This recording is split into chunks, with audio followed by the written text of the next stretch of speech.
안녕하세요. 워런 버핏처럼 매일 신문을 박전무와 함께 읽으면서 투자의 고수가 됩시다. 웜의 신박 오늘 4월 30 금요일 아닌 목요일입니다. 하지만 내일부터 금, 토, 일 쉬고 월요일 하루 일하고 다시 5월 5일 어린이날 쉬고 아주 연휴가 쭉 펼쳐져 있어서 아주 기분이 좋은 목요일입니다. 자, 웜의 소통 빠르게 읽어보겠습니다. 잠깐만, 어제도 1시간 13분을 찍었네요. 정말 민망합니다. 자, 빨리 한번 가보겠습니다. 토요 라이브 너무 기대됩니다. 또 배울 수 있겠구나 싶어 빠짐없이 보겠습니다. 빠짐없이 보고 싶다는 마음이 드시도록 아주 알찬 방송이 되도록 이래저래 아이디어를 많이 굴리고 있습니다. 아이디어를 짜내고 있습니다. 숨은 고수님들과 같이 공부할 기회를 주셔서 감사합니다 하셨고요. 그러니까요, 우리 채밀턴 부장님들, 학습 부장님들이잖아요. 보면 한 명 한 명 또 새로운 학습 부장님들 막 눈에 또 보이는 분들 많습니다. 각 분야에서 또 실력자 전문가로 활동하고 계시는 분들도 있고, 또 이분은 우리 업계 선출이구나 이런 분들도 계시고, 그래서 최슬리 자문단, 그죠? 자문단 학습 부장님들, 고문님들 이렇게 점점 이 커뮤니티가 강해지는 느낌. 이 커뮤니티가 커지면서 결국 우리나라에 10만 금융부서가 있는 세계에서 유일한, 아니 대한민국은 국민들의 금융 수준이 저 정도야? 이런 날이 벌써 된 것 같아요. 제가 봤을 때는. 이제 제게 좋은 일이든 안 좋은 일이든 슬픈 일이든 기쁜 일이든 먼저 전무님 생각부터 떠오릅니다. 전무님이라면 어떻게 하셨을까? 그렇게 곰곰이 생각을 하다 보면 마음이 맑아지고 정돈되는 느낌이 듭니다 하셨네요. 솔트님도 저랑 비슷하시네요 하셨고, 그래서 제가 이런 댓글 보면 더더욱 잘해야 되겠다, 그런 생각을 합니다. 전무님 아버님 말씀이 생각나네요. 일 벌리는 거 좀 막으라 했던 말씀, 이제 토요일까지 덩달아 저희도 한 주 하루만 방송을 쉬네요. 저희는 감사할 따름입니다 하셨고요. 자산 배분으로 쏠쏠하게 수익을 주던 리츠 ETF에 이슈가 발생했네요. 전쟁으로 급락하던 장에도 잘 버티며 월 분배금 주던 ETF였기에 타격이 좀 있네요. ETF인데 구성 종목이 거래 정지 당하니 LP들이 유동성 공급을 원활하게 하지 못하는군요. 위험 없는 수익은 없다는 것을 뼈저리게 느낀 하루입니다. 리츠 배당이 투자 목적이기에 기다리면 된다고 생각하고 있습니다 하셨는데, 예전에 고종환 대표님이라고 계시잖아요. 그 부동산 강의를 제가 한 10년 전에 그분 강의 여의도 증권사에 오셔가지고 행사할 때 한번 제가 들은 적이 있는데, 고 대표님 말씀이 수익성 상가나 오피스텔 조심해야 된다고 하면서, 오피스텔 같은 거를 투자했다가 새로운 오피스텔들이 옆에서 계속 이렇게 생기잖아요. 그러면 내가 따박따박 받아 먹던 월세가 나중에 그 오피스텔이 노후화되고 다른 새 오피스텔에 비해서 경쟁력이 떨어지면 입주자가 없어지고요. 아니면 상가 같은 경우에도 임차인이 안 생긴다는 거죠. 그러면서 가격이 떨어지고, 그러면 예를 들어서 1억을 해가지고 내가 월 50만 원씩 따박따박 받았는데 나중에 그 오피스텔의 가격이, 상가의 가격이 5천만 원이 되면 그동안에 내가 받았던 그 월세가 결국 내 돈이었구나 라는 걸 알게 된다. 그 말씀을 하시길래 제가 상가 투자는 한 번도 해본 적이 없거든요. 음, 오피스텔은 저는 주거용만 오피스텔을 투자를 해봤었습니다. 2000 그때가 10년 2008년 금융위기 때 제가 12월 1일 날 거의 채바닥 찍고 딱 돌아서는 그 발목에서 제일저축은행 고유하러 옮겼었잖아요. 예, 그리고 1년 반 뒤에 시장 자체가 뭐 그냥 쭉쭉 올라왔었으니까요. 대형 우량주만 그냥 딱 사놓고 있어도 저절로 올라가는 장이었기 때문에 그때 인센티브 좀 받은 걸로 수서역에 있는 주거용 오피스텔 하나 샀었거든요. 그때 제 생각은 우리가 인구는 이제 정체되었잖아요. 인구 증가는 정체되는데 2004년 5년도에도 인구가 고점을 칠 거다라고 했는데 인구 증가가 계속됐거든요. 두 가지 이유죠. 평균 수명이 늘어나고 출산율은 떨어져도 평균 수명이 계속 늘어나고 있잖아요. 거기다가 하나 더 많은 중국 동포분들 그리고 외국인 근로자들 많이 들어왔습니다. 200만 명이 넘죠 아마. 예, 그러면서 인구가 줄어들지는 않는다는 거죠. 그러면 노령화되고 또 1인 가족이 늘어나고 있고 1인 가구죠. 1인 가구가 지금 40% 전후될 걸요 아마.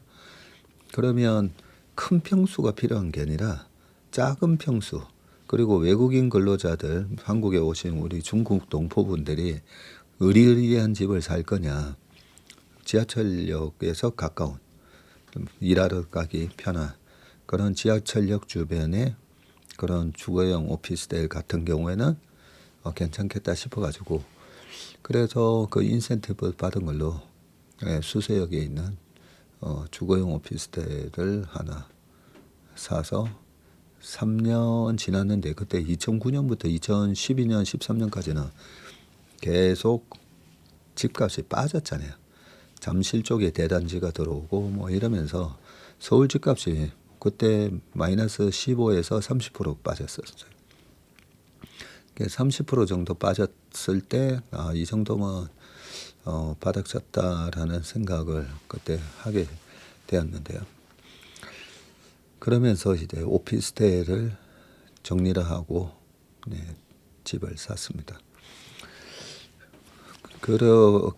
아무튼 우리가 부동산을 투자할 때도 예전에는 왜 2004, 5, 6, 7년도에는 또 대형 평수가 주도를 했고 그때 3, 4, 5, 6, 7년도가 우리나라 환율도 계속 환율이 떨어진다는 말은 원화가 강세로 갔다는 말이잖아요.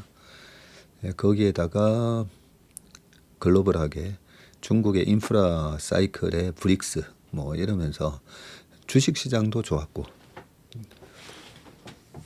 금리는 낮은 상황이고 그런데 돈을 많이 버는 사람들이 많아졌는데 아무래도 대형 평수가 적다 보니까 대형 평수가 쇼티지였었던 거죠.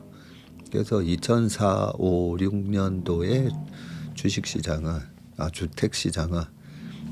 쇼티지가 심한 대형 평수, 강남의 대형 평수가 주도를 하면서 올라왔고요. 물론 뭐 27평이나 이런 소형 평수 20평, 25평 이런 평수도 잘 올라오긴 했었는데 그러고 나서 이 1인 가구가 늘어나고 아무래도 대가족 이제는 뭐 5명, 6명 이렇게 사는 집은 거의 없어졌잖아요. 그러다 보니까 그 대형 평수에 대한 수요가 줄어들면서 대형 평수가 상대적으로 되게 약해집니다. 전세도 25평, 30평에 대한 전세 수요가 많은데 50평, 60평에 대한 전세 수요가 적다 보니까 35평 전세 가격이나 50평, 60평 전세 가격이나 거의 똑같은 현상이 나타났었죠. 이거 ETF 리츠 ETF 얘기하다가 너무 깊게 들어왔는데 아무튼 이 ETF라고 해서 우리가 다 좋은 게 아니라 특히나 부동산 ETF는 잘 보고 투자하셔야 됩니다. 부동산 이 부동산 시장에 대한 전반적인 현황을 파악하고 들어가셔야 됩니다. 잘못하면 월 분배금 따박따박 주니까 요거 괜찮네. 그러면 내가 가진 돈 나중에 내가 가진 돈 한 5억으로 따박따박 월 배당을 마치 한 5%에서 10% 주는 것처럼 보이나 그런 거 잘못하셨다거나 이렇게 그 리츠 ETF에서 담고 있는 부동산이 문제가 생기면 결국은 한 방에 기준가가 확 떨어지면서 손실이 나는 경우가 생깁니다. 솔선수범 항상 피가 되고 살이 되는 말씀 감사합니다. 토요일 주간 정리 및 대장주 뉴 방송 너무 기대됩니다. 네, 댓글로 듣던 고수분들도 뵐 수 있게 되니 설레기도 합니다 하셨습니다. 모두들 기대하고 계시군요. 저도 기대하고 있는 1인입니다. 새벽 3시까지 잠을 못 이루어서 주식으로 부자 됩시다 읽으세요. 쉽고 재밌었습니다. 꼬꼬의 한국어 교실 분이신데 지난번 댓글에서도 웜의 심박 듣다가 잠들어 버렸어요. 내일 아침에 다시 들어야겠어요 하셨는데 한국어 교실을 운영하고 계시군요. 소백산 여행 가서 토요일 라이브 꼭 듣겠습니다. 우리 모멘텀 님께서 소백산 여행 가시군요. 산을 가신다는 말씀은 몸이 굉장히 건강하다는 뜻이다, 그죠? 네. Everybody win 그리 되리라 기대합니다 하셨고요. 춤을 책으로 배우는 게 아닌 것처럼 투자도 책에서 나오는 이론만으로는 배울 수 없는 감각이 필요한 것 같습니다. 그런 의미에서 모닝브리프와 웜의 심박을 통해서 감각을 익히게 됩니다. 오늘 모닝브리프에서도 이익의 미분값이나 턴어라운드 주식의 강력한 상승 모멘텀 같은 주식의 본질적인 움직임에 대해 설명해 주실 때 실제 시장에서 바로 이 종목에 이렇게 대입할 수 있구나 배울 수 있었다고 하셨습니다. 대표님 장이 확실히 좋아졌나 보다. 배에서 꼬르륵 소리가 맑고 청량하게 들린다. 그러니까요. 어제 웜의 심박 찍다가 배에서 꼬르륵 소리가 나서 제가 요게 마이크를 타고 이게 들렸으려나 안 들렸으려나 제가 그걸 살짝 고민을 했었거든요. 이 마이크가 바로 제 배 앞에 있다 보니까 그대로 녹음이 됐었나 봅니다. I win, you win, everybody win. 쉽지 않은 기준입니다 하셨고요. 대우건설은 6개월 동안 12배가 올랐는데 반도체 대안으로 건설주를 추천하는 기사가 이제 나오네요. 반도체보다 더 올랐는데 원전도 마찬가지고 하긴 엄청 올랐잖아요. 그죠? 대우건설은 12배나 올랐군요. 6개월 동안. 전무님 첫 댓글이네요. 인턴 총회 때 장구경님 반갑게 맞아주셔서 감사합니다.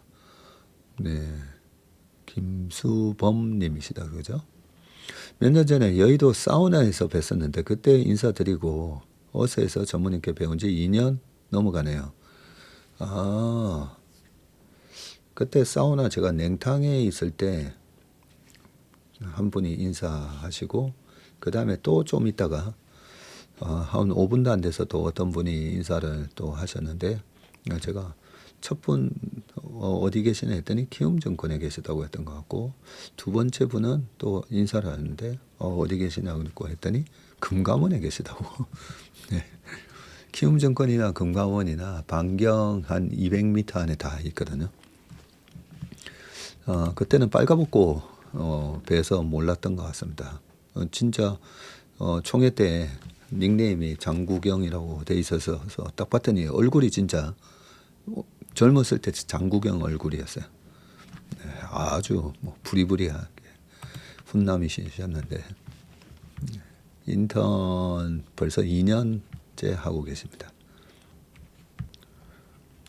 저는 뭐 사우나가 됐든 뭐 버스 안이든 지하철이든 네, 저를 알아보시고 인사하시는 거는 저는 아무 부담이 없으니까요. 반갑잖아요.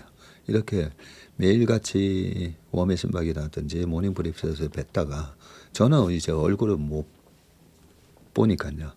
그러면 언제든지 저한테 인사를 해주시면 저도 되게 반갑습니다. 채밀턴 식구 늘어나는 속도가 빨라진 느낌이네요. 좋은 걸 알아보는 사람들이 많아져서 좋습니다. 네. 요즘 새로운 가족분들 많이 뵈서 반가워요. 그렇죠. 아침 모닝 브리프에도 그렇고 딱 보면 새로운 아이디를 가지신 분들이 요즘 참여를 많이 하고 계십니다. 전문의 코가 몰라보게 좋아졌습니다. 아니 아주 정상인 것 같습니다. 작년에 너무 심하셔서 안타까운 마음에 검증되지 않은 소금요법 말씀드렸습니다. 전무님 덕분에 차분히 공부하며 적은 금액이지만 소소하게 수익 내고 있습니다 하셨습니다. 소금도 굉장히 제가 잘 활용을 했습니다. 아직도 저한테 이 소금이 제 주변에 많습니다. 삼성전자 물적 분할한다는 기사가 있던데 인적 분할하길 바랍니다. 네, 인적 분할이 웬만하면 이 기존 주주가 선택권이 있거든요. 근데 이제 물적 분할을 굉장히 좋은 사업부를 물적 분할을 해버리면 그러면 약간 뒤통수가 되는데 애매한 거 있잖아요. 애매한 거. 그러면 가전사업부 같은 경우에는 물적 분할해도 돼요. 가전사업부 같은 경우에는 물적 분할을 했다가 그 가전사업부 같은 걸 만약에 매각한다면 그러면 그거는 나쁜 물적 분할이 아닙니다. 안고 찐빵에서 안고만 쏙 빼가지고 물적 분할 해버리면 그 기존의 주주들이 닥쳤던 개가 돼버리죠. 저는 항상 결정장애입니다. 그런데 전무님의 말씀에 따르니까 결정장애와 불안장애가 치료된 것 같아요. 주식에 대한 지금은 해피합니다. 아셨고요. 장이 좋으면 전무님 장이 좋아지셔서 컨디션이 좋으신 것 같습니다. 그러니까요. 우리는 그냥 항상 편하게 장이 좋아서 장이 나쁘면 우리 업계 사람들끼리는 이렇게 얘기하는데 업계 분이 아니시면 장, 속이 안 좋으신가 뭐 이럴 수가 있잖아요. 마켓, 주식 시장, 장이 마켓이 좋으면 전문이 장, 것이 좋아져서 그런 것 같다. 사실 그죠? 모든 병이 이 소화를 잘 시키고 잘 배출을 해야 병이 없는 거잖아요. 소화를 잘 못 시키고 내장에 여러 가지 찌꺼기들이 많이 남아있게 되고 하면 거기서부터 문제가 생기는 거니까 저는 굉장히 좀 많이 먹는 편인데 많이 뛰어다니고 활동을 엄청나게 많이 하기 때문에 그리고 배출도 잘 시킵니다. 이거 배출 얘기는 좀 그러네. 자, 전무님의 기획력과 불도저 같은 추진력 대단하세요. 부장님들의 멋진 활약상도 기대가 되고 투자 내공을 쌓는 데에도 큰 도움이 될 것 같습니다. 하셨습니다. 곁에 누구와 함께 있느냐가 중요하죠. 맹모 삼천지교라는 말이죠. 전무님, 장은 우리 몸의 70%를 좌우합니다. 되도록 빵과 면을 덜 드시면 도움 되실 거예요. 어제도 막국수 먹었는데 빵과 면, 이거 피하기가 참 힘듭니다. 그죠? 삼전 닉스 외 대안으로 언급된 섹터 내에서도 종목별로 발라서 봐야 할 것 같습니다. 체감적으로 너무 올랐다는 느낌이라 아까 똑같은 얘기를 해주셨어요. 그죠? 이혁 부장님 얘기랑. 주식 관련 책 한 권 안 읽고 혼자 쇼핑하듯 주식 사팔사팔 하기만 몇 년 하다가 수익도 못 내며 지내다 올해 우연히 채슬리를 만나 랩 가입했습니다. 이제 겁이 나서 주식은 전문가에게 맡겨야겠다 싶습니다. 주식 계좌와 랩 상품을 묶어 일임이 가능하길 기다리며 매달 들어오는 월급 꼬박꼬박 모으려고요. 채슬리는 열심히 들으며 귀동냥하려 합니다. 한 가지 질문은 월급을 주식 계좌에 그냥 둬야 할지 자신 없지만 뭐라도 사둬야 할지 고민입니다 하셨는데 좋은 질문 해주셨는데 자신 없는데 뭐라도 사둬야 된다. 이거 굉장히 안 좋은 겁니다. 네, 주식은 자신 있는 종목을 사는 겁니다. 그래서 잘 모르면 현금이 났습니다. 주식 계좌의 현금도 그 고객 예탁금 이용료라고 한 2% 언저리 이자 주거든요. 네, 그러니까 가지고 계시다가 우리 채슬리 모닝 브리프에서 들으시다가 저거는 괜찮을 것 같은데 싶거나 아니면 한 번씩 우리 트럼프 대통령께서 이 봄맞이 대박앤세일이라든지 한 번씩 박앤세일을 만들어 주시잖아요. 네, 그럴 때 들어가면 됩니다. 그럴 때. 투자는 전문가에게 정답인 것 같습니다. 우리 아들한테 투자는 전문가가 하는 거라고 했더니 아들이 엄마가 한 말 중 가장 믿을 만한 말이라고 하네요.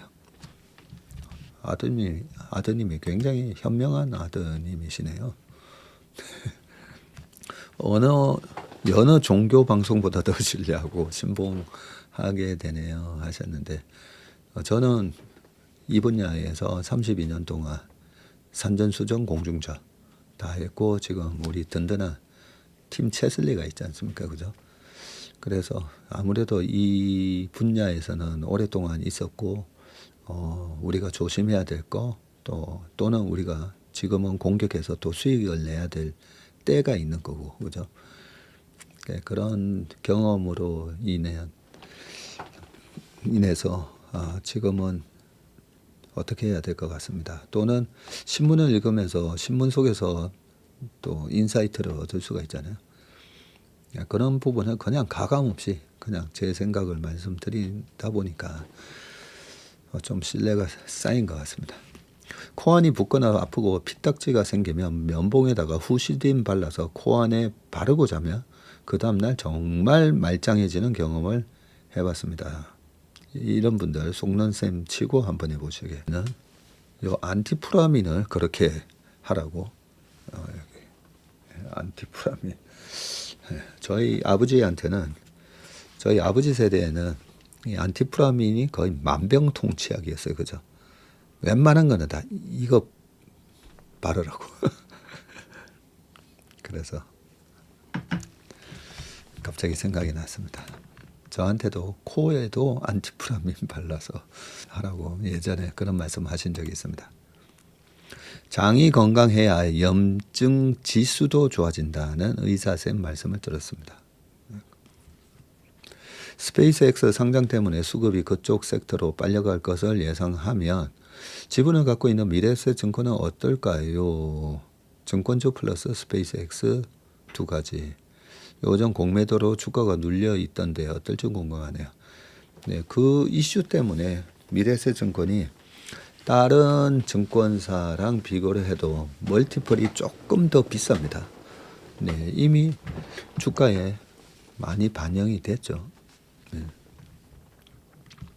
그래서 이번에 스페이스X 상장 때까지도 안 올라가고 외국인의 매도가 계속 나온다면 어떻게 보면 스페이스X 상장 이벤트로 미리 들어왔다가 상장 때 파는 그런 헤지펀드들의 이벤트 드리븐 전략으로 매도 매물이 많이 나올 수 있으니까요. 안 올라가더라도 잘 보셨다가 잘 팔고 나야 되지 않나는 생각이 드는데 증권업 자체는 구조적 성장주예요. 그래서 난 잘 모르겠는데 트레이딩 잘할 자신이 없는데 하면 가지고 계셔도 되지만 네, 분명히 스페이스X 상장 이후에는 변동성이 좀 있을 거라고 생각합니다. 언제든지 마이너스 2, 30%는 언제든지 날 수가 있습니다. 오늘 하이브의 1분기 실적 발표를 진행했는데 2분기에는 BTS의 온전체 활동에 대한 실적이 반영될 것이라고 했는데 저는 개인적으로 이미 BTS의 해외 라이브에 대한 횟수와 좌석 수 등을 고려한 매출이 어느 정도 발표된 상황이라서 이 부분이 주가에 반영되면서 알려진 정보라 생각해서 주가가 하락한 것은 아니지요. 그렇다면 예상치 않았던 다른 멤버들로부터 히트를 치고 이 부분이 매출로 인식될 때 주가가 반등하는 것으로 봐야 하는 것은 아니죠.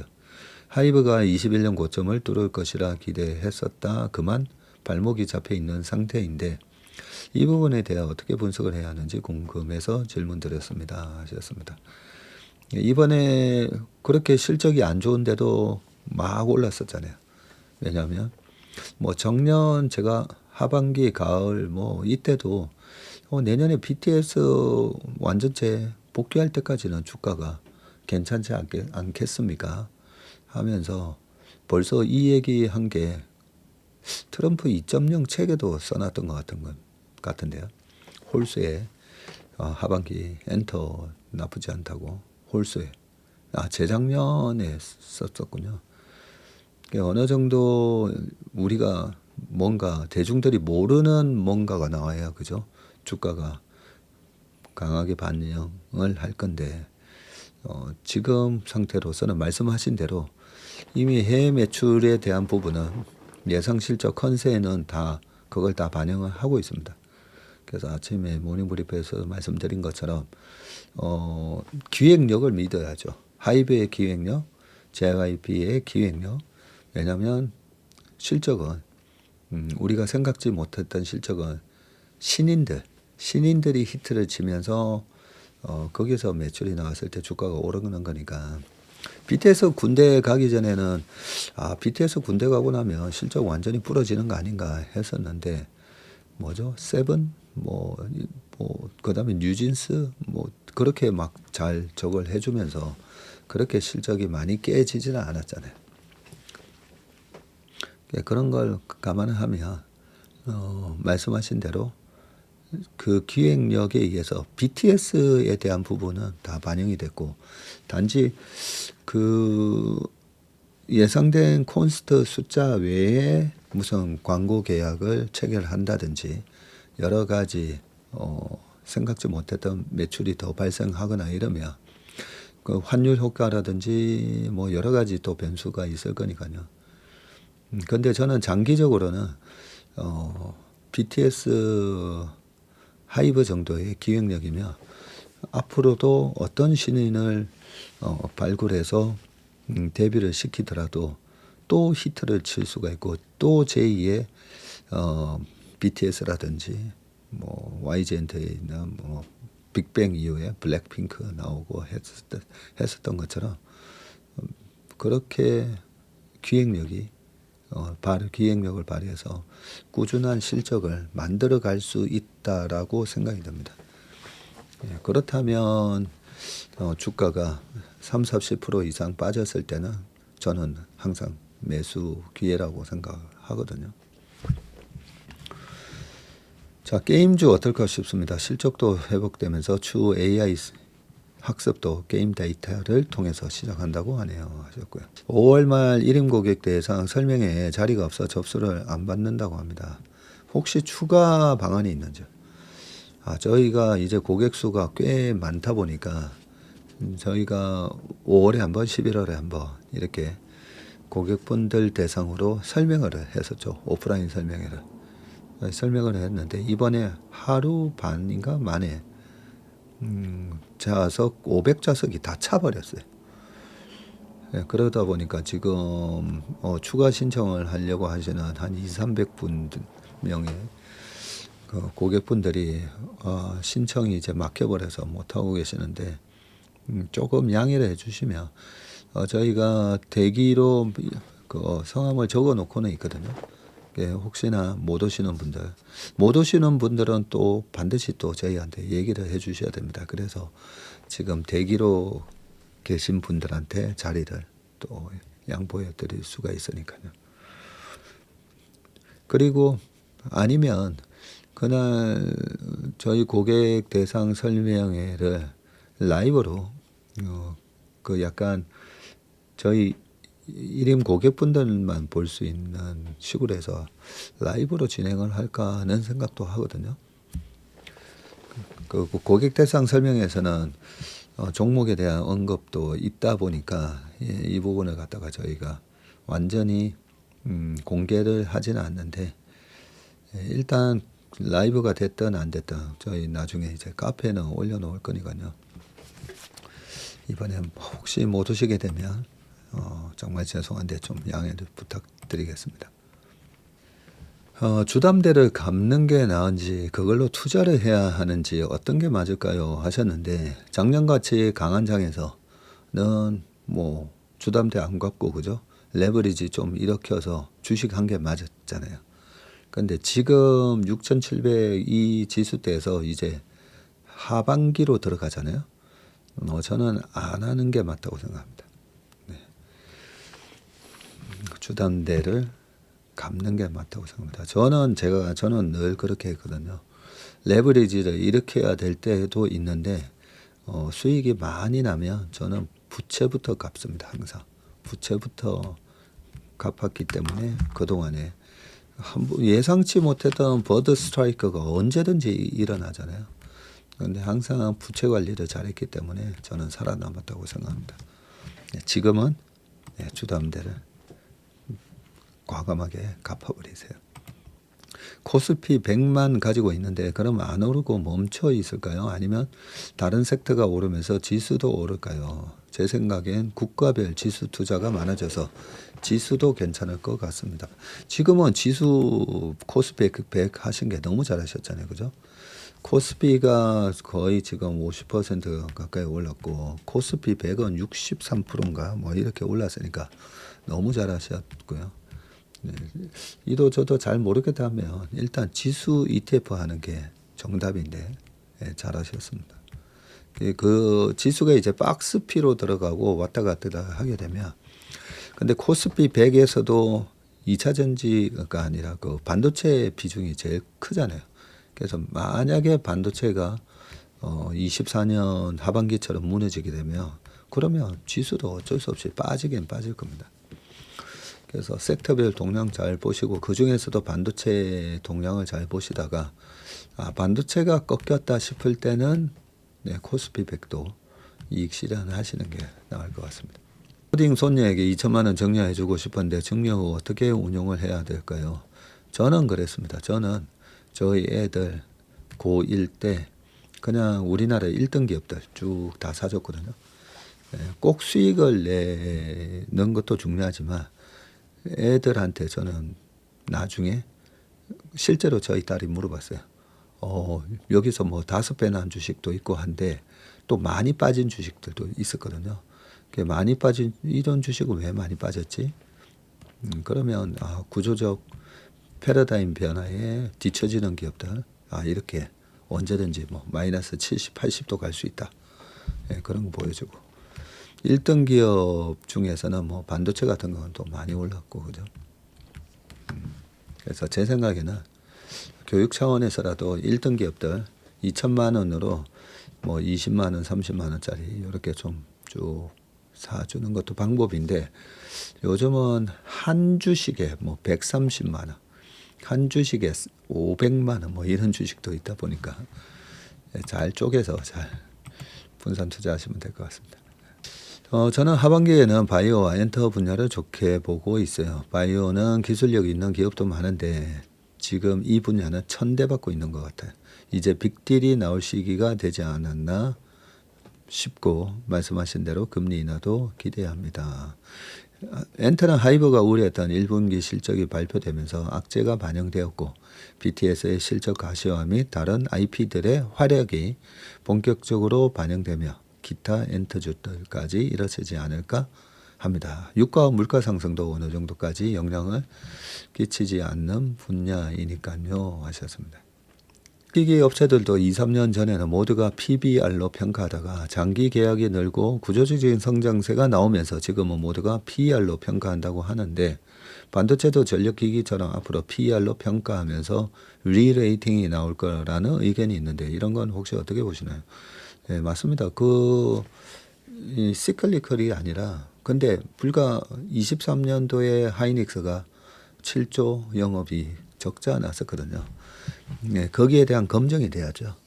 2017년, 18년도에도 데이터 센터, 플랫폼 기업들, 기존의 PC, 그 다음에 모바일, 이제는 플랫폼 기업들의 데이터 센터까지. 예, 그러니까 반도체도 이제 슈퍼 울트라 사이클에 들어갔다. 예, 그때도 PER로 봐야 된다. 예, 이런 얘기가 많았었는데 지나고 보니까 여전히 시클리컬이잖아요. 그 부분에 대한 검증이 돼야 됩니다. 이번에 지금 장기 계약 많이 하고 있잖아요. 그 장기 계약 3년짜리, 5년짜리가 나중에 업황이 나빠졌을 때도 계약 취소가 안 나오고 이익이 꾸준히 나온다라는 걸. 그걸 보여주면 PBR이 아니라 PER로 평가 들어갈 건데 저는 늘 말씀드리면 얘기가 있죠. 공감은 빨리, 신뢰는 천천히. 종목별로 접근을 할 때는 저는 항상 좀 보수적으로 접근을 늘 합니다.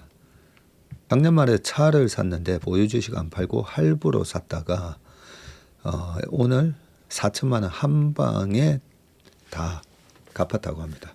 주식으로 돈 벌어가지고 대단하십니다. 네, 웜의 소통은 여기까지 하고 이제 신문 기사 읽어보도록 하겠습니다. 자, 첫 번째 기사 읽어보겠습니다. 돈 못 낸다 버티더니 1,000억 쏟아부은 BTS 공연의 돌변이라고 되어 있는데 이게 뭔 기사인가 봤습니다. 자, 세상 어떤 국가도 컨텐츠 사업자 CP라고 하죠. 네, CP가 자국 인터넷 서비스 업체인 ISP 통신사에다가 보내는 인터넷 트래픽에 대해서 네트워크 사용료를 부과하지 않는다. 한국을 제외하며 except Korea. 미국 무역대표부 USTR이 28일 X에다가 올린 글의 파장이 큰데요. 한국의 무역 장벽을 지적하기 위해서 해외 빅테크가 국내 통신사와의 갈등 과정에서 내세운 이 반박 논리인 망중립성을 강조한 겁니다. 망중립성 이렇게 얘기하는데 이게 영어로 net neutrality네요. net neutrality라고 쓰는군요. 망중립성이란 통신사들이 인터넷 트래픽을 양, 유형, 제공자, 발원지, 목적지에 관계없이 동등하게 취급해야 한다는 개념인데 이는 온라인의 급격한 개화 과정에서 인터넷 개방성의 핵심 기반으로 여겨졌고요. 2019년 시작된 SK 브로드밴드와의 소송에서 넷플릭스가 망 사용료를 낼 필요가 없다며 꺼내든 주요 논리입니다. USTR은 이 개념을 가져와서 전 세계에서 한국만 망 중립성을 무시하면서 빅테크를 규제하려 한다고 주장한 건데요. 자, 망 중립성이라는 용어는 2003년 팀 우 미국 콜롬비아대 러스쿨 교수가 탄생시켰다고 합니다. 초기 인터넷이 빠르게 확산하던 시기였는데 우 교수는 당시 공룡통신사들이 특정 콘텐츠나 신생 제작사를 차별하면 인터넷 혁신이 크게 저해될 것으로 판단을 했고 당시 통신사들은 통신사업에 그치지 않고 콘텐츠와 미디어 분야까지 소유하며 몸집을 불리려고 했습니다. 이에 대한 우려가 사회적으로 받아들여지면서 망중립성 이 망중립성 또한 주류 개념으로 올라섰고요. 그러나 유튜브, 넷플릭스, 틱톡, 인스타그램 등 빅테크 소유 CP들의 덩치가 급격히 커진 지금은 상황이 크게 달라졌는데 과거 규제 대상이던 AT&T, 컴캐스트 등 통신사들이 대규모 망 투자만 계속해야 하는 신세로 전락한 반면에 보호 대상이던 유튜브나 넷플릭스 등은 수십억 사용자를 등에 업고 막대한 수익을 내는 콘텐츠 공룡이 된 겁니다. 망 중립성 개념을 창안한 우 교수도 2018년에는 구글, 페이스북, 아마존 등 빅테크의 폐해를 지적한 저서 빅니스, 거대 기업의 지배당하는 세계를 펴냈을 정도입니다. 기약 없는 투자로 사실상 CP를 지원하는 신세가 된 미국 통신사들은 결국 정부는 통신망을 공공재로 묶어 규제할 권리가 없다며 미국 연방통신위원회 이 FCC를 상대로 소송을 걸었고요. 공방 끝에 지난해 미국 제6연방순회항소법원은 망중립성에 대한 FCC의 명령이 권한을 넘어섰다면서 통신사의 손을 들어줬다고 합니다. 막대한 트래픽을 유발하는 빅테크 계열 CP들로부터 통신사가 망 사용료를 받을 수 있는 근거가 생긴 셈인데 이후 망 중립성 대신에 비용 부담 형평성에 초점을 맞춘 망 공정 기여 페어쉐어 개념이 오히려 힘을 얻고 있다는 평가입니다. 통신사들이 주로 부담하는 보편적 서비스 기금 USF 재원을 빅테크 CP도 분담해야 한다는 목소리가 미국에서 커지고 있고요. USF는 농어촌이나 저소득층의 통신 접근성을 높이기 위한 기금으로 연간 85억 달러, 약 12조 5천억 원에 달하고요. 통신사뿐만 아니라 이들이 구축한 망을 사용하면서 수익을 내는 CP들도 해당 비용을 분담해야 한다는 주장입니다. 국내에서도 평행선을 달리던 통신사와 CP의 입장이 미묘하게 바뀌고 있고 최근 넷플릭스와 KT는 수차례 접촉해서 망 사용 대가를 도출하는 방안을 논의한 것으로 알려졌는데 현금성 망 사용료보다는 요금제나 결합상품 등에서 제휴 조건을 조정하고 각자 몫을 재분배하는 방향이 될 것으로 업계는 전망하고요. 당장 결론이 날 단계는 아니지만 각자 입장이 완고하던 양측이 논의를 시작한 것만으로도 의미가 크다는 평가입니다.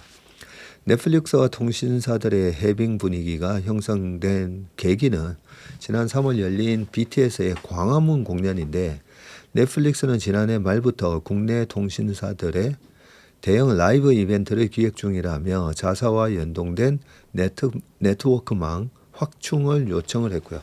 논의가 지지부진하던 가운데 올 1월 넷플릭스가 공연 주인공이 BTS라는 걸 공개하면서 통신사들의 망 투자는 급물살을 탔습니다. 일본을 거쳐서 미국으로 연결되는 해저 케이블을 2배 이상 늘리는 등 통신 3사는 BTS 공연을 위해서 1,000억 원에 가까운 금액을 네트워크에 투자한 것으로 알려졌고요. 통신사 관계자는 국가적 이벤트인 만큼 우선 통신 장애 없이 라이브 공연을 치르고 이후 망 공동 투자 논의가 반드시 있어야 한다는 게 업계의 공통된 생각이었다고 합니다. BTS 공연 이후 망 공동 투자에 대한 넷플릭스의 반응도 달라졌다고 하는데 이 OTT 업계에서는 넷플릭스의 라이브 확대 전략을 변화 이유로 꼽았고요. 시청자들이 원하는 시간에 골라보는 기존 주문형 비디오 VOD와는 달리 대규모 동시 접속자가 몰리는 라이브 중계는 네트워크가 원활하지 않으면 OTT 신뢰도에 치명적인 악영향을 미칠 수 있습니다. 빅테크 CP들도 국내 통신사들의 협력이 필수적이라는 얘기입니다. 넷플릭스는 올해 초 열린 월드 베이스볼 클래식 대회에 일본 내 독점 중계권을 확보해서 전 경기를 생중계했고요. 넷플릭스는 지난 17일 열린 올해 1분기 실적 컨퍼런스 콜에서 일본에서 보유한 프로그램 중 가장 많이 시청한 콘텐츠가 WBC라면서 광고 수익에 큰 힘이 됐다고 밝혔습니다. 국내 OTT 업계에서는 현재 티빙이 보유한 국내 프로야구 중계권을 확보하기 위해서 넷플릭스가 대규모 물량 공세를 펼칠 가능성이 높다고 보고 있고요. AI의 급속한 확산 또한 빅테크의 망기어 논리에 힘을 싣고 있는데 AI는 텍스트뿐만 아니라 동영상, 이미지 등 멀티모달 데이터가 양방향으로 오가면서 기존과는 차원이 다른 트래픽이 발생합니다.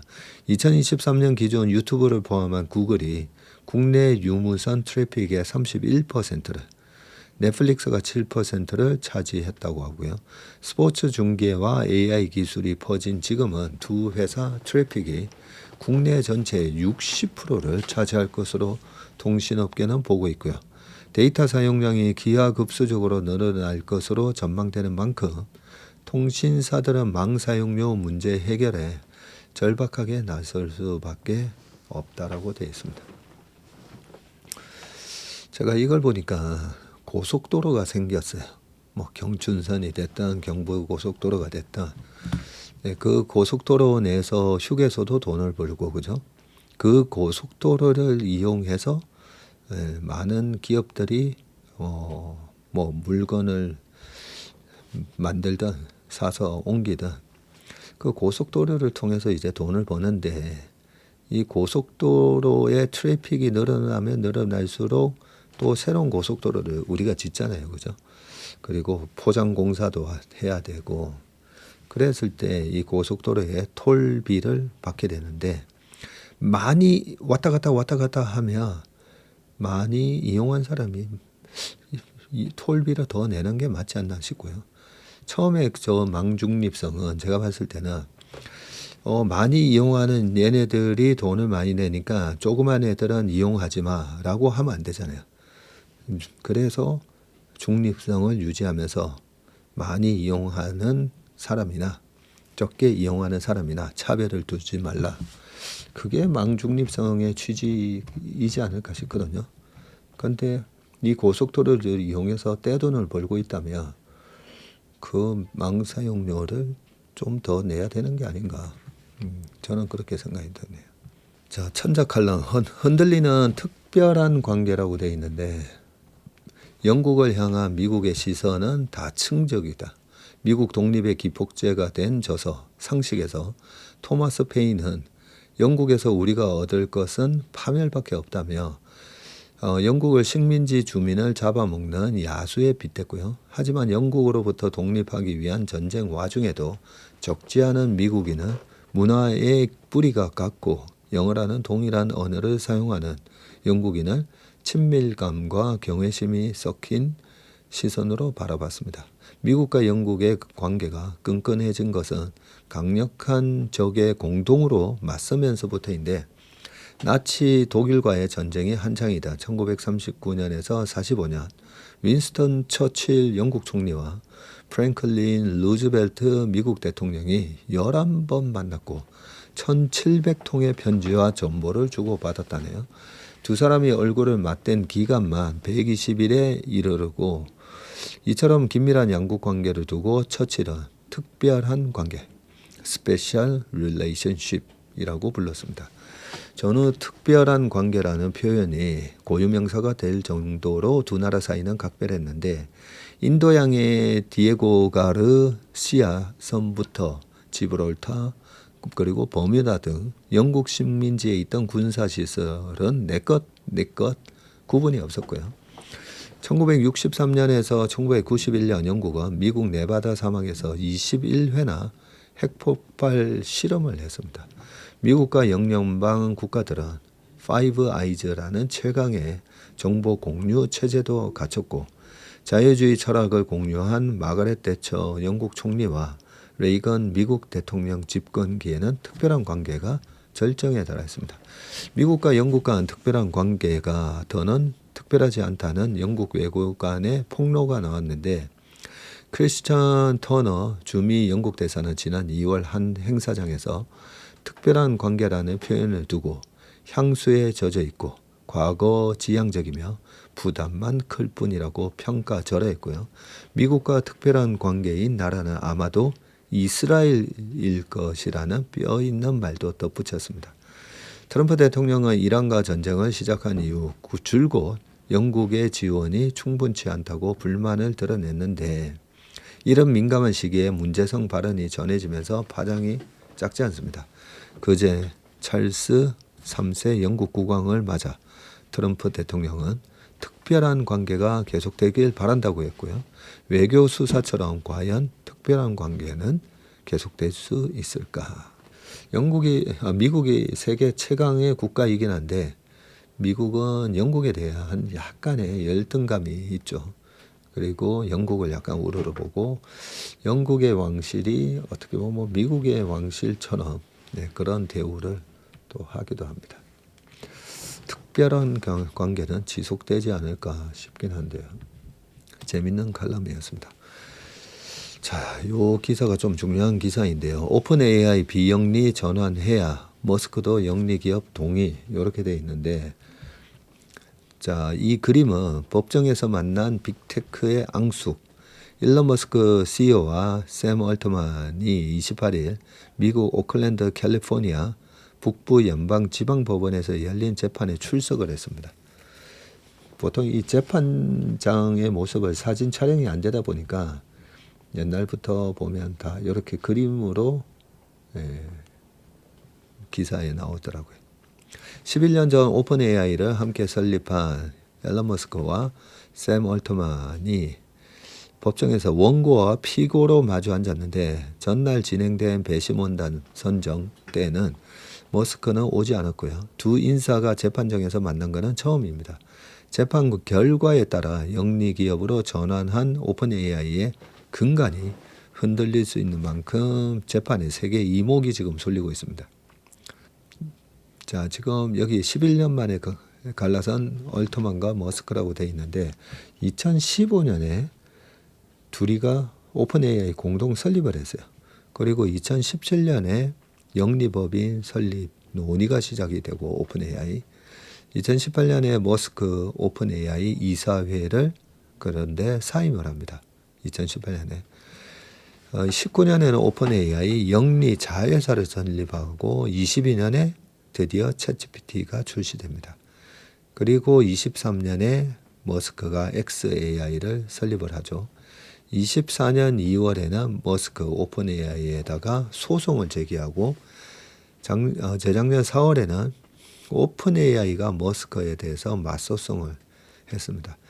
그리고 26년 4월 지금 본 재판이 시작이 됐습니다. 자, 이 세 개의 재판으로 불리는 두 CEO의 법적 공방을 직접 보려는 기업인과 방청객 취재진으로 북적거렸었는데 재판은 머스크가 24년 오픈 AI에 소송을 제기하면서 시작이 됐고요.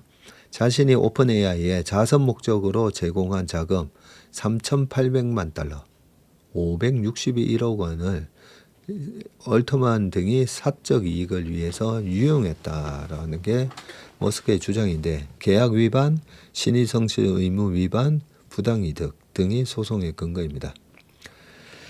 자, 두 사람이 2015년에 오픈AI를 공동 설립했는데 2017년께 오픈AI의 영리법인 전환을 두고 갈등하면서 멀어졌고 최근에는 서로를 사기꾼 얼트만, 안쓰러운 친구라며 부르며 앙숙이 됐습니다. 자, 이틀째 재판이 이날은 모두 진술과 첫 증언이 이루어진 사실상의 개정일인데 얼트만과 그레그 브로먼 오픈 AI 사장은 짙은색 정장 차림으로 방청석 앞줄에 앉아 있었고 머스크는 법정 가운데 변호인 테이블에 자리 잡았습니다. 이번 곤잘레스 로저스 판사는 모두 진술에 앞서 양측에다가 소셜미디어 함구령을 내렸고요. 전에 그런 적 없었겠지만 법정 밖에서 일을 해결하려고 소셜미디어를 이용하는 습관을 자제하라고 했습니다. 전날 X에다가 20개 넘는 게시글을 올리며 오픈 AI를 맹비난한 머스크를 겨냥한 말이었고 자, 머스크 측 변호인 스티븐 몰로는 이 자리에 선 것은 피고인들이 자선단체를 훔쳤기 때문이라며 포문을 열었고요. 올트만과 브로먼 사장이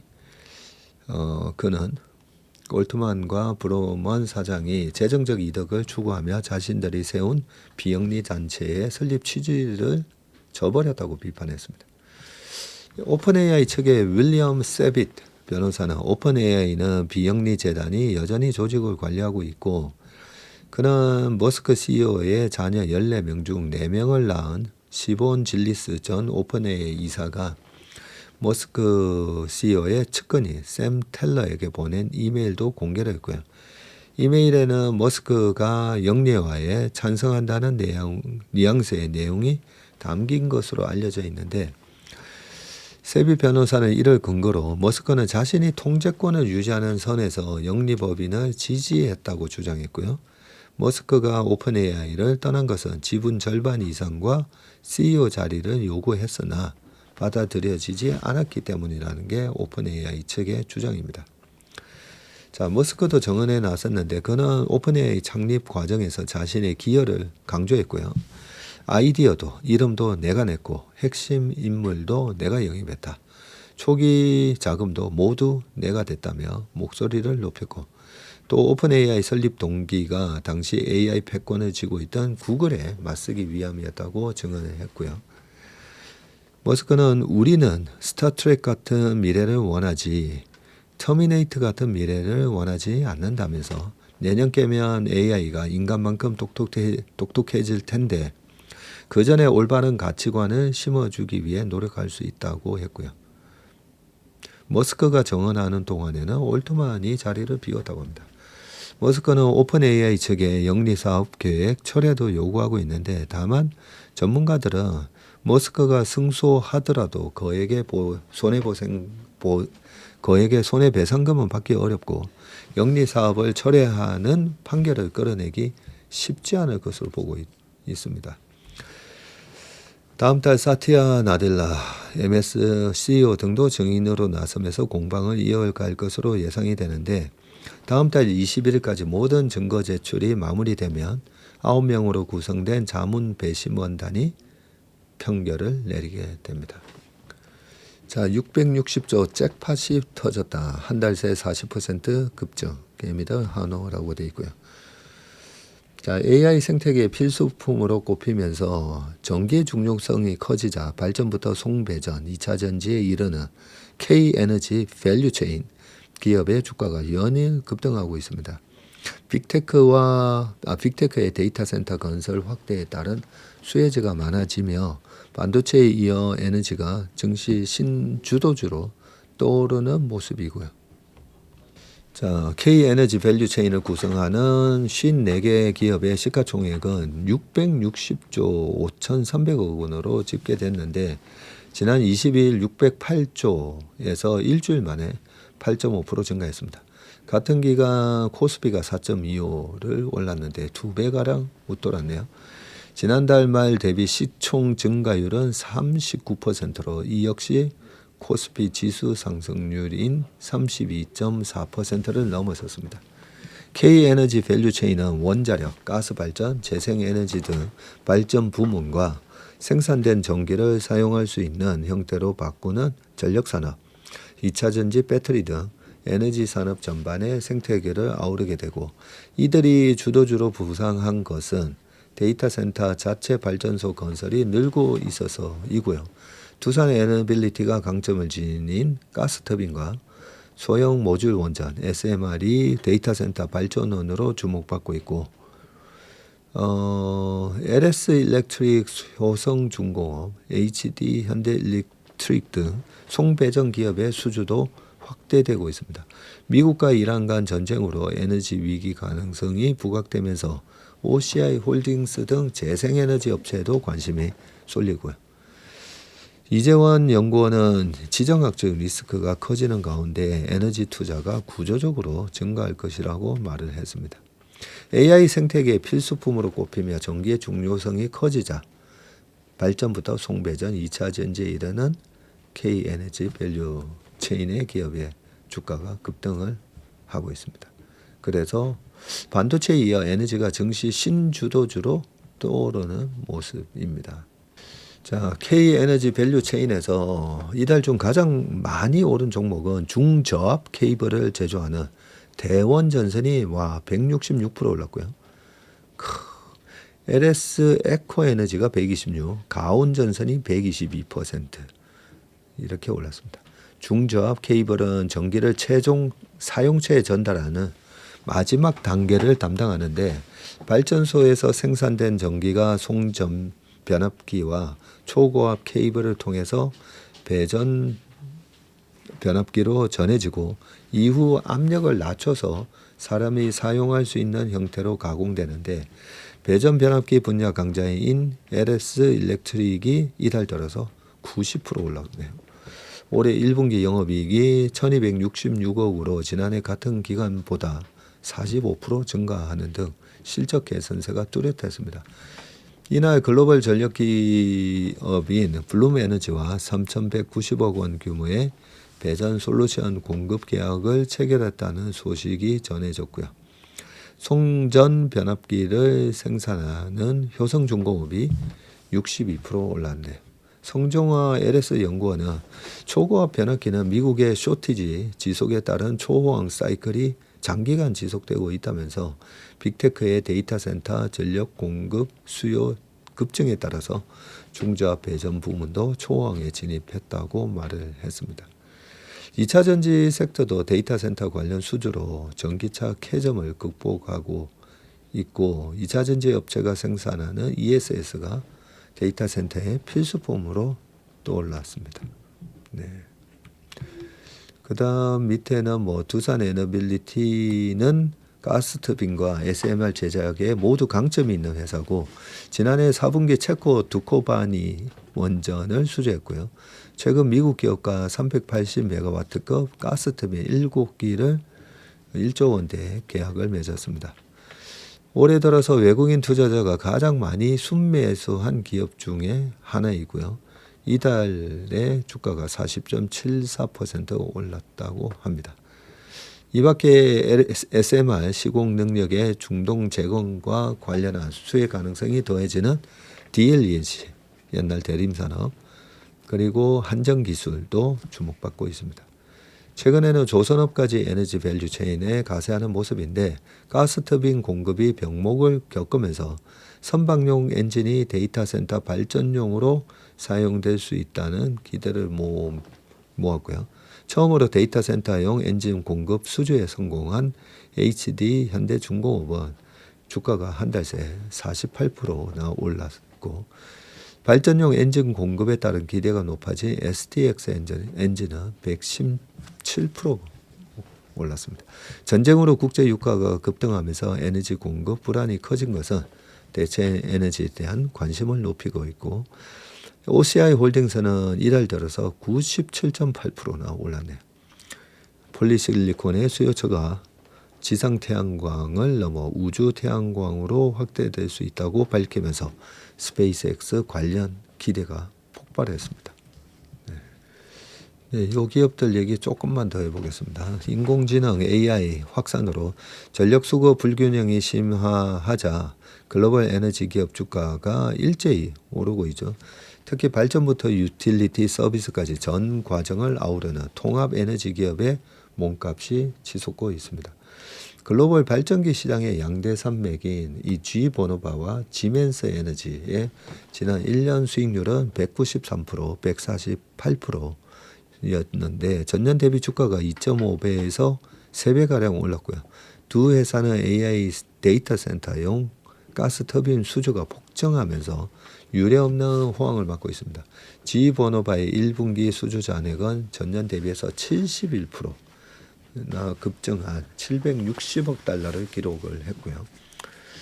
한 110조 정도 된다 그죠?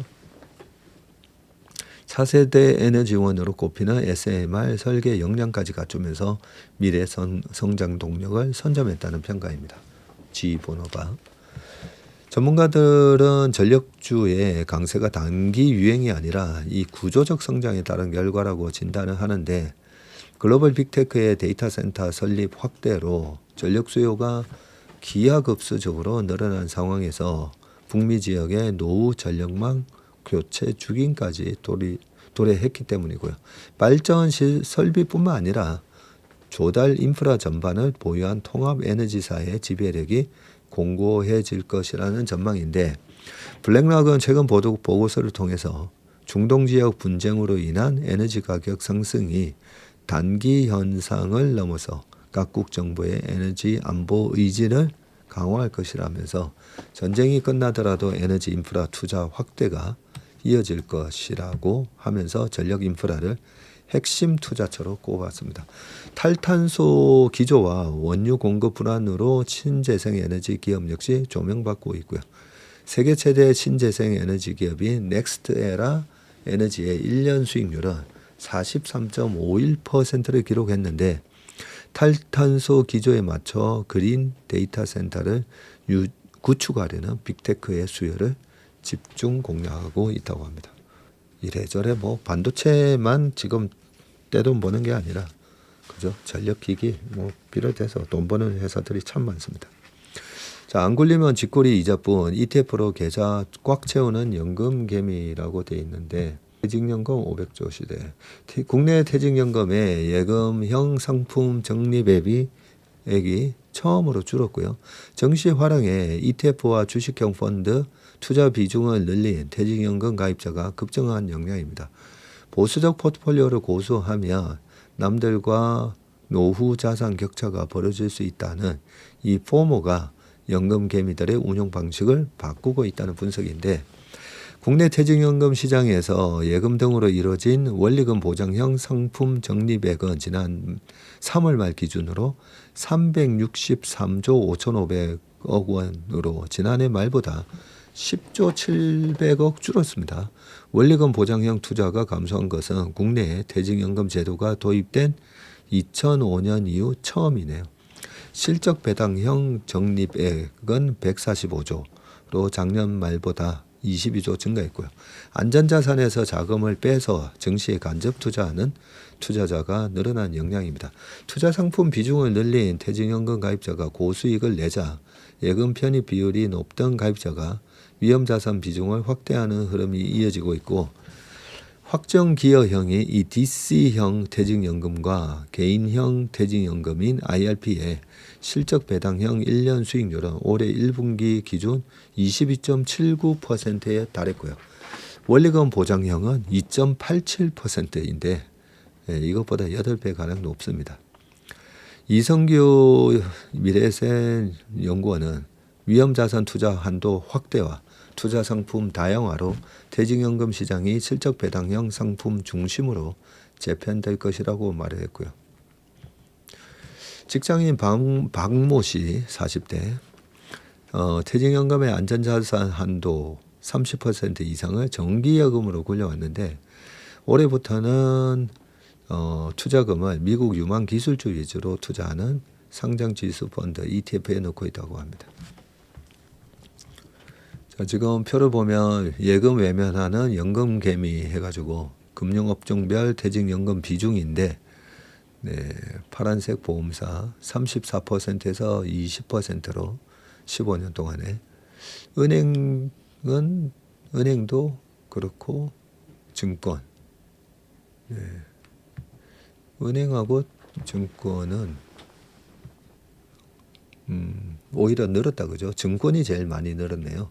16.2에서 27.9로. 자, 그리고 퇴직연금 시장 순위입니다. 2019년에는 삼성생명이 독보적인 1등, 그 다음에 신한, 국민, 기업, 하나였는데 지금은 신한은행 1등이고 삼성생명 2등이고요. 국민은행이 3등, 하나, 그 다음에 5등이 미래에셋증권이네요. 올 1분기 국내 퇴직연금 시장은 500조 원대로 지금 커졌습니다. 실질 임금 상승률이 점점 둔화하는 것도 퇴직연금 운용 전략을 공격적으로 바꾸는데 영향을 미치고 있고요. 자, 근로자 한 명당 지난해 월 평균 실질 임금은 360만 6천 원이었네요. 0.9% 올랐는데 22년에서 23년 연이어 하락했고 실질 임금은 24년에 0.5% 상승하는데 그쳤습니다. 실질 임금은 물가 변화를 반영한 지표로 내 월급의 실제 구매력을 보여줍니다. 임금 피크제를 도입하는 회사가 증가한 것도 퇴직연금 시장 판도를 뒤흔든 요인인데 확정급여, 이 DB형 퇴직연금 가입자는 퇴직급여가 대폭 줄어드는 것을 막기 위해서 임금 피크제를 적용하기 직전에 DC형으로 전환하는 사례가 많습니다. DB형을 유지하며 퇴직 시점의 평균 임금을 바탕으로 퇴직급여를 산정하기 때문이고요. 가입자가 직접 자금을 굴리는 DC형과 달리 DB형은 회사가 운용 방법을 결정하게 되고 임직원 전체 수익률이 달려 있다 보니 원리금 보장형 투자 비중이 상당히 높은 편이었고요. 경제 환경과 고용 구조의 변화로 DB형의 매력이 떨어지고 있고 DC형으로 전환해서 직접 투자에 나서서 노후 자산을 불리려는 수요가 갈수록 증가하고 있습니다. 자, 10년 이상 주도권을 쥐었던 이 은행은 증권사의 거센 추격을 받는 입장으로 바뀌었고 은행은 2010년대부터 대기업 퇴직연금을 유치하고 세제 혜택이 커진 IRP를 내세워서 보험사를 밀어내고 시장 지배력을 키웠고요. 원리금 보장 상품 비중이 큰 보험사의 위상은 점점 약해지고 있고 삼성생명은 지난 1분기 처음으로 신한은행에다가 퇴직연금 1위 자리를 내줬습니다. 네, 오늘 아침 모닝브리프에서도 말씀드렸는데 우리가 무조건 봉건사회 때 농노로 일을 하던 사람 입장에서는 땅을 사는 게 최선의 방법이었잖아요. 근데 땅을 살 수가 없었습니다. 그때는. 근데 지금 자본주의에서는 우리가 땅에 비옥한 땅을 살 수가 있습니다. 그게 바로 기업이라는 거죠. 기업의 지분을 취득을 해서 우리가 노후가 편안해질 수 있습니다. 얼마든지 이 바람직한 주식 투자를 통해서 노후를 안정적으로 갖고 갈 수가 있습니다. 어떻게 하냐고요? 저 뒤에 있는 주식으로 부자 됩시다 책을 읽어보시면 됩니다. 몸의 신박 오늘 순서는 여기까지 하겠습니다. 연휴가 이제 시작되니까요. 연휴 때 행복한 시간 보내시고 건강한 모습으로 다음 주 월요일 날 뵙기 전에 토요일 라이브에서 찾아뵙도록 하겠습니다. 고맙습니다.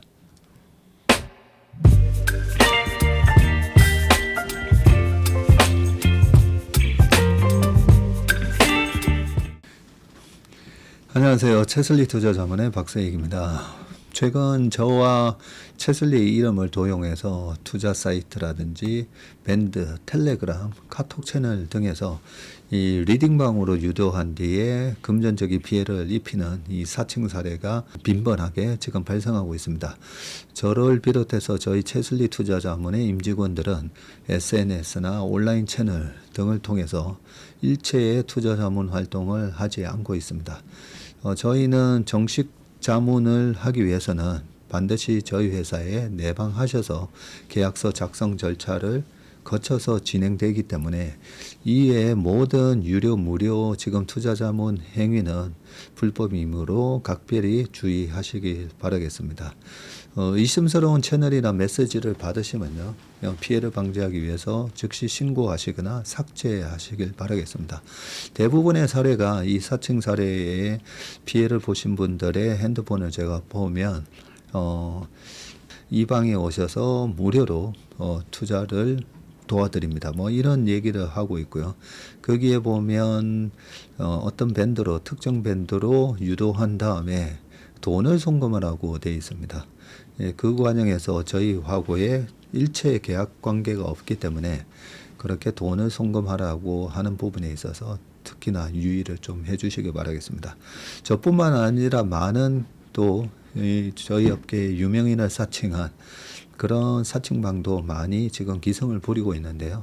공통적인 특징이 앞으로 몇백 %가 날 급등주를 알려줄 테니까 이 방에 가입을 하라.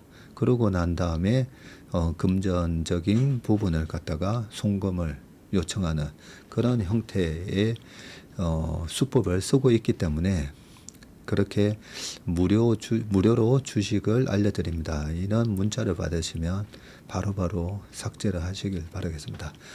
저희 채슬리와 채슬리 임직원들을 많이 사랑해 주시는 저희 채슬리의 고객분들 그리고 저희 채슬리의 이 구독자분들이 이런 사칭 피해가 일체 발생하지 않기를 바랍니다. 그러면 여러분들의 가정과 일터에서 항상 평화와 행복이 가득하시길 기원합니다. 감사합니다.